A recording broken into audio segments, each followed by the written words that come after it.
Hello, students. Welcome to the third session of Principles of Inheritance and Variation.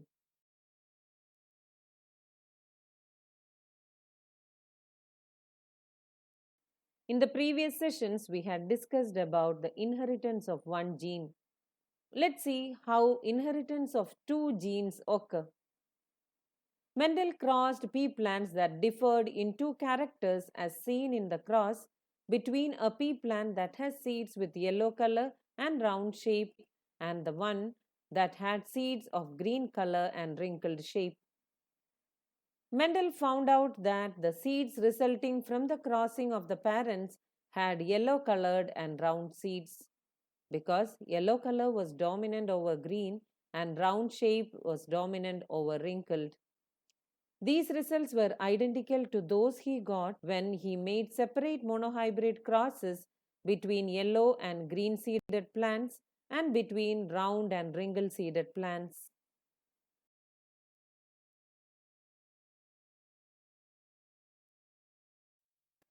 Let's use the genotypic symbols capital Y for dominant yellow seed color and small y for recessive green seed color. Capital R for round shaped seeds and small r for wrinkle shaped seed. The genotype of the parents can be written as capital R, capital Y, and small r, small y. The cross between the two plants can be written down as shown here. The gametes R, capital Y, and small y unite on fertilization to produce the F1 hybrid R, capital Y, small y. When Mendel self hybridized the F1 plants, he found out that the 3/4 of the F2 plants had yellow seeds and 1/4 had green. The yellow and green colors segregated in a 3:1 ratio. Round and wrinkle shaped seeds also segregated in 3:1 ratio, just like in a monohybrid cross. In the dihybrid cross, the phenotypes round yellow, round green, and wrinkled green appeared in the ratio 9:3:3:1. Such a ratio was observed for several pairs of characters that Mendel studied.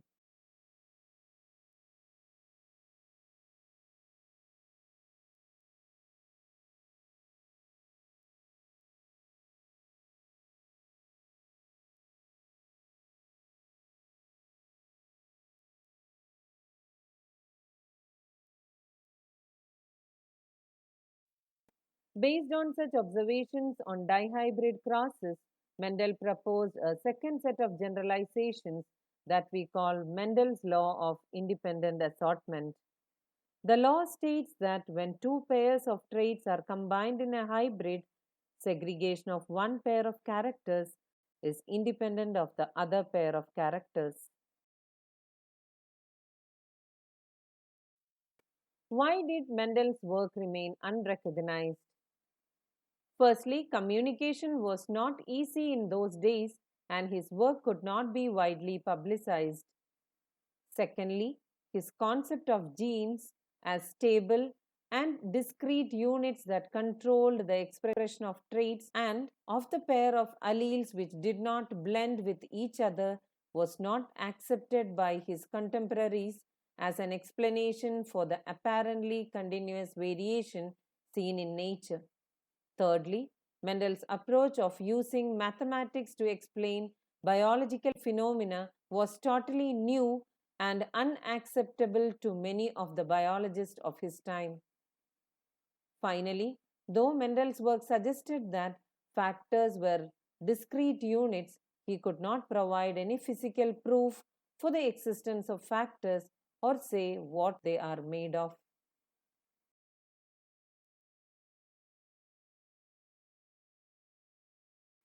In 1900, three scientists, Hugo de Vries, Carl Correns, and Erich Schmarck, independently rediscovered Mendel's results on the inheritance of characters. Also, by this time, due to advancement in microscopy that were taking place, scientists were able to carefully observe cell division. This led to the discovery of structures in the nucleus that appeared to double and divide just before each cell division. These were called chromosomes. By 1902, chromosome movement during meiosis had been worked out. Walter Sutton and Theodore Boveri noted that behavior of chromosomes was parallel to the behavior of genes and used chromosome movement to explain Mendel's law. You have learned about the behavior of chromosomes during mitosis and meiosis. The important things to remember that chromosomes as well as genes occur in pairs. The two alleles of a gene pair are located on homologous sites on homologous chromosomes.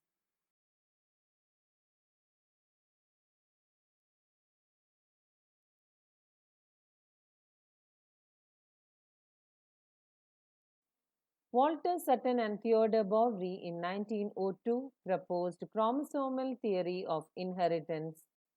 They stated that the behavior of chromosomes was parallel to the behavior of genes and used chromosome movement to explain Mendel's law. According to this theory, the hereditary factors are carried in the nucleus. Like Mendelian alleles, chromosomes are also found in pairs. Homologous chromosomes separate during meiosis so that alleles are segregated. Meiotic products have one of each homologous chromosome but not both. Fertilization restores the pair of chromosomes. Genes are located on chromosomes.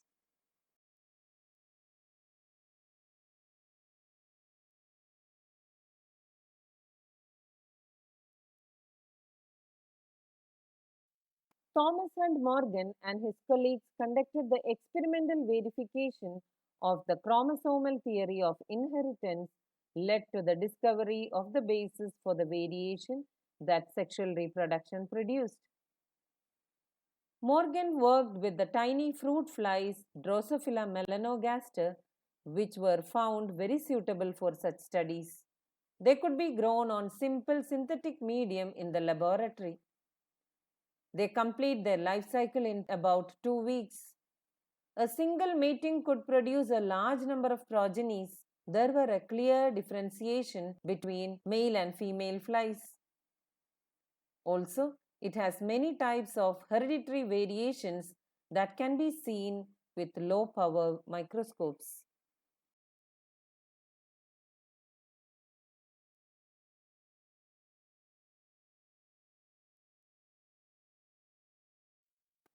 Morgan carried out several dihybrid crosses in Drosophila to study genes that were sex-linked. The crosses were similar to dihybrid crosses carried out by Mendel in peas. For example, Morgan hybridized yellow-bodied, white-eyed females to brown-bodied, red-eyed males and intercrossed the F1 progeny. He observed that the two genes did not segregate independently of each other and the F2 ratio deviated very significantly from the 9:3:3:1 ratio as expected when two genes are independent.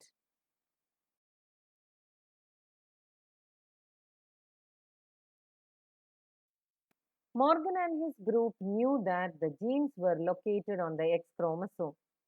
When two genes in a dihybrid cross were situated on the same chromosome, the proportion of the parental gene combinations were much higher than the non-parental type. Morgan attributed this due to the physical association or the linkage of two genes and coined the term linkage to describe this physical association of genes on a chromosome, and the term recombination to describe the generation of non-parental gene combinations. Morgan and his group also found that even when the genes were grouped on the same chromosome, some genes were very tightly linked and showed very low recombination, while others were loosely linked, which showed higher recombination. He found out that the genes white and yellow were very tightly linked and showed only 1.3% recombination, while White and miniature wing showed 37.2% recombination. His student Alfred Sturtevant used the frequency of recombination between the gene pairs on the same chromosome as a measure of the distance between genes and mapped their position on the chromosome. Today, genetic maps are extensively used as a starting point in the sequencing of the whole genome.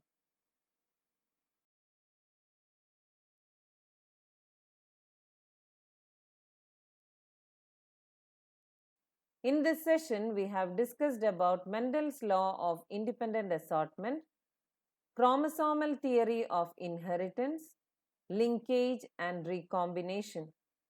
With this, we come to the end of today's session. Thank you and have a nice time.